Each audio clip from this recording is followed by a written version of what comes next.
హరి ఓం. ఓం త్రయంబకం యజామహే సుగంధిం పుష్టివర్ధనం ఉద్వారుకమివ బంధనాత్ మృత్యోర్ముక్ష్యమామృత. తపిస్తూ ఉంటే స్వయంగా వచ్చి నీ ముందు నుంచొని నీకేం కావాలి అంటే ఈ మనవృత్తిని కోరింది, క్షణికమైన సుఖాన్ని కోరింది. క్షణికమైన సుఖాన్ని, శారీరక సుఖం. పరమాత్ముడు సరే అన్నాడు. కనుక అది మానవ లోకానికి ఒక మంచి గుణపాఠం. కుబ్జ జీవితం మానవులకు ఒక మంచి గుణపాఠం. ఏమంటే పెళ్లి కాకముందు స్త్రీలు అనేక విధాలుగా, యవ్వనంలో అనేక, ఇప్పుడు ఈ కలియుగంలో అయితే ఇంకా చెప్పాల్సిన పని లేదు మనకు. ఎందుకంటే వాళ్ళ ఆలోచనలు బట్టి వాళ్ళు మారుతూ ఉంటారు. కానీ వివాహమైన స్త్రీలు మాత్రం వివాహమైనప్పుడు భర్త దైవం ఎందుకంటారు? భర్తే దైవం అని. అర్ధాంగి అంటే ఏ విధంగా పరమేశ్వరుడు పరమేశ్వరుడు తన అర్ధ శరీరాన్ని పార్వతికి ఇచ్చాడు, శ్రీమన్నారాయణుడు తన వక్షస్థలం మీద పెట్టుకున్నాడు, బ్రహ్మదేవుడు తన ఒడిలో పుచ్చిపెట్టుకున్నాడు. ఈ త్రిమూర్తులే మనకు ఆదర్శం దాంపత్య జీవితానికి. కనుక ఇటువంటి స్థితిలో భర్త దైవంగా భావించిందంటే ఆ స్త్రీ పుణ్యవతి. ఆమె నోటి వాక్కు ఫలిస్తుంది, ఆమెకు ఎక్కడ లేని శక్తి వస్తుంది, అనంతమైన జ్ఞానం ఆమెలో ప్రవేశిస్తుందని మనకు అనేక పురాణాల్లో మనం అనేక మందిని చూస్తూనే ఉంటాం. అనేక చిత్రాల ద్వారా కూడా చూసాం, ఆప్తవాక్యం ద్వారా విన్నాం. అనేక మంది ఆప్తులు మనం చెప్తూ వచ్చారు కూడా.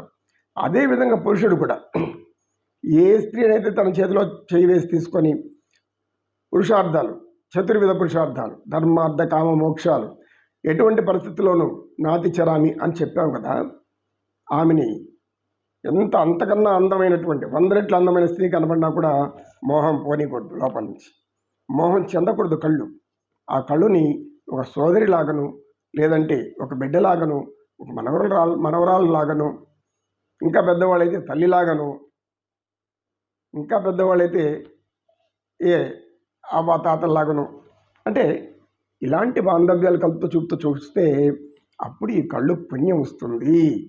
ఈ కళ్ళు చేసుకున్న పుణ్యం అప్పుడే కళ్ళకు పుణ్యం వస్తుంది. మంచి మాటలు చెప్పినప్పుడు నోటికి పుణ్యం వస్తుంది, మంచి మాటలు విన్నప్పుడే చెవులకి పుణ్యం వస్తుంది. ఇలా మనకు ఎన్నో చెప్పి ఉన్నారు పుణ్యాల గురించి. ఇవి తెలియని మూర్ఖులు అనేక మంది విపరీత అర్థాలు తీసుకొని విపరీతంగా మాట్లాడుతుంటారు. దానికి మనం ఏం చేయలేము. ఎందుకంటే ఎవరి కర్మకి ఎవరి కారణం, ఎవరి పాపం వాళ్ళు ఎత్తినేసుకొని పోతానంటే ఎవరేమంటారు? వేసుకొని పో. వింటే మనం మంచిది వింటే ఆనందం, వినకపోతే నీ కర్మం. మత్తు వదలరా నిధుర, మత్తు వదలరా, ఆ మత్తులోన పడితే గమ్మత్తుగా చిత్తైపోదువురా. మత్తు వదలరా నిధుర, మత్తు వదలరా, చెప్పడమే నా ధర్మం, వినకపోతే నీ కర్మం అని శ్రీకృష్ణ పరమాత్ముడు పరమాత్మ వేషం వేసినటువంటి ఘంటసాల గారు పాడారు. అద్భుత మహానటుడు నందమూరి తారక రామారావు గారు. శ్రీకృష్ణుడు ఆయన ఏ పాత్రకైనా ఒదిగిపోతాడు. కారణ జన్ముడు. అన్ని వేషాలకు సరైనటువంటి ధీటైనటువంటి నటన కూడా ఆయనకి అబ్బింది. ఆ వాక్చాతుర్యం కూడా, వాగ్ధాటి కూడా ఎవరికి ఉండేది కాదు. అందరూ అలా కలిసి వచ్చారు అప్పుడు. అందరూ దర్శకులు కానీ, నిర్మాతలు కానీ, అదేవిధంగా ముఖ్యంగా ఘంటసాల గాయకులు, ఘంటసాల, లీల, సుశీల ఇలాంటి వాళ్ళ గానంతో మెప్పించారు. మేము మర్చిపోయాం ఆ రోజుల్లో. ఇలా ఇప్పుడు కుబ్జ ఆమె నిర్భాగ్యురాలు అన్నాడంటే అది కారణం. ఎందుకంటే కుబ్జ లాంటి వాళ్ళు ఈ మానవ జీవితంలో అనేక మంది ఉన్నారు. క్షణిక సుఖాలను లొంగిపోయి భర్త ధర్మాన్ని భార్య విడిచిపెట్టడం, భార్య ధర్మాన్ని భర్త విడిచిపెట్టడం అంటే ఒకరికొకరు అనురాగంగా ఉండాల్సింది పోయి వ్యతిరేకమైన రీతిలో వెళ్ళిపోతుంటే దీనిని ఏమి ధర్మశాస్త్రాలు ఒప్పుకుంటాయి అంటే ఒప్పుకోవు కదా.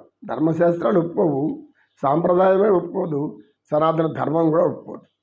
సనాతన ధర్మం సనాతనం అని మనం చెప్పేటప్పుడు మనం సనాతన ధర్మంలో ఉన్నామా లేక అధర్మంలో ఉన్నామా అందు కూడా ఆలోచించాల్సిన విషయం మనకు ఉంది. సత్యం అది.